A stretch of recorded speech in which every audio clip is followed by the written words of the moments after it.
This episode is about the number 5 team on the Juggernaut Index, the Baltimore Ravens.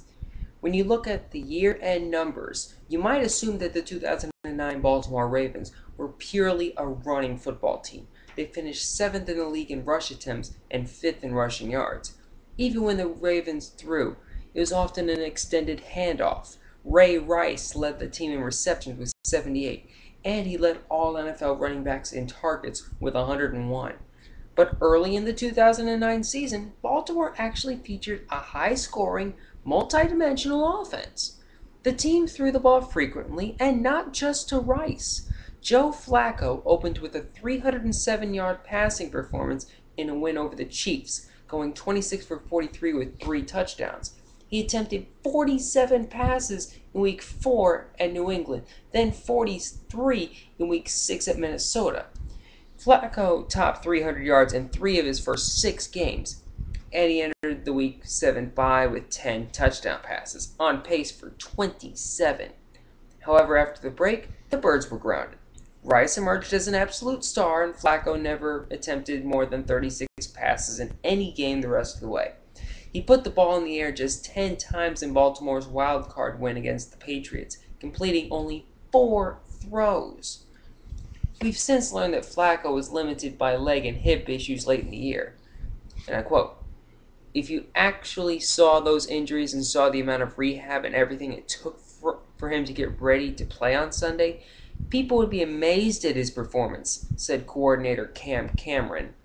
So perhaps we need to forgive his mid-year decline and begin to appreciate what the 25-year-old quarterback has already achieved. Flacco has thrown for 6,584 yards in his first 2 seasons, the 5th highest total in league history. He's also led the team to back-to-back playoff appearances and 3 road playoff wins.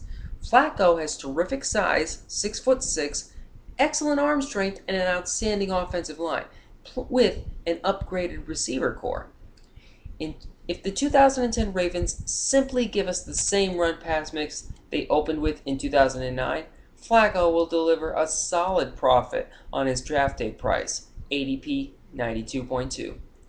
Wide receiver Anquan Boldin managed to escape Arizona just in time with the Derek Anderson era set to begin. The Matt Leinart era apparently ended early in the preseason. Boldin is a fearless wideout, a guy who can win battles in traffic, absorb contact, and deliver yards after the catch. In his 7-year career, he's produced 5 seasons with 80 catches and 1,000 yards. He's the clear number 1 receiver in Baltimore, you should consider him an upper-tier fantasy option. Injuries have been an issue for Boldin, no surprise considering his style, but you shouldn't doubt the talent. He'll start opposite of the 36-year-old Derek Mason, a man who's headed straight for the PPR Hall of Fame when he decides to retire. The sure-handed Mason is coming off of yet another useful season, 73 receptions, 1,028 yards, 7 touchdowns. He's not a big play threat at this stage, and he'll obviously see a decline in targets now that Boldin is in the team picture. But Mason will still deserve a spot somewhere in the mid-30s in your wide receiver ranks. Multi-year disappointment Mark Clayton was bumped to a complimentary receiving role when Boldin came into town. Dante Stallworth appears to be the primary deep threat for the Ravens, but a broken foot will likely sideline him for 2 months. This offense probably won't support a third ownable wideout in any case. Todd Heap returns for a 10th season in Baltimore, although the Ravens drafted a pair of tight ends back in April, Ed Dickson and Dennis Pitta. So the vet's days seem to be numbered. Given the depth at tight end in fantasy leagues this year, Heap is unlikely to be owned except in 16-team formats. By the way, on a personal note, this Juggernaut Index came out before the Ravens signed TJ Houshmandzadeh. So on a personal note, I would just like to say Houshmandzadeh, he'd probably be a top 20 wide receiver. I'm noticing that a lot of magazines aren't giving him a lot of credit because of his lackluster year in Seattle. But you gotta remember, a lot of that time that he was playing in Seattle, he was working with a sports hernia injury. So, I think it was like 930 receiving yards. That's pretty good for doing all that on a sports hernia. So, I think that Hushmanzada is going to be fairly good. He's going to be the number 2 on that offense, obviously. So I would put him somewhere around number 25 or so for your wide receivers. Wait for a while before you pick him up. That's all I'm going to say. Anyway, moving on to the stuff that was actually written by the Yahoo people. Ray Rice, of course, should be a top 5 pick in basically any league.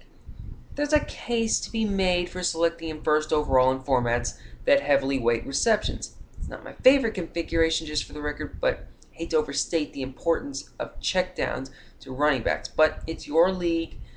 Score it however you like. Rice finished second in the NFL in scrimmage yards last season with 2,041, behind the guy who set the all-time single-season record. He also reached the end zone 8 times, despite the fact that Willis McGahee was so often used as a drive closer. McGahee will remain a nuisance to Rice owners in all likelihood, but Ray's versatility allows him to maintain his fantasy value each week, almost without regard to the game's circumstances. When the Ravens are pass happy, as they certainly were in the preseason win over the Giants, he'll pile up receiving yards. Draft Rice early, park him in a running back slot, and forget about him until his bye. He's an every week starter, no question. Rice routinely delivered great lines against solid defenses last year. Check the game log. Note the fine work against Minnesota, Pittsburgh, and Cincinnati. LaRon McClain does not appear to be in line for an expanded role, although he's lobbying hard via tweets and t-shirts. Baltimore's defense features a terrific front seven, but there are issues in the secondary. Dominic Foxworth with an ACL is out for the season. Lardius Webb, another ACL, hasn't seen the field in the preseason, and playmaking safety Ed Reed with a hip injury remains a candidate for the reserve/pup list. We're still drafting and ranking this team defense as a starting fantasy commodity, but there's a handful of question marks this season. The IDPs to own are Ray Lewis, Terrell Suggs, and DeJuan Landry. There you have it, bird lovers. Please enjoy the BAM. Sorry to report that this card is not on the trade block. I'd still draft BAM to this day if he'd sneak back into the player pool.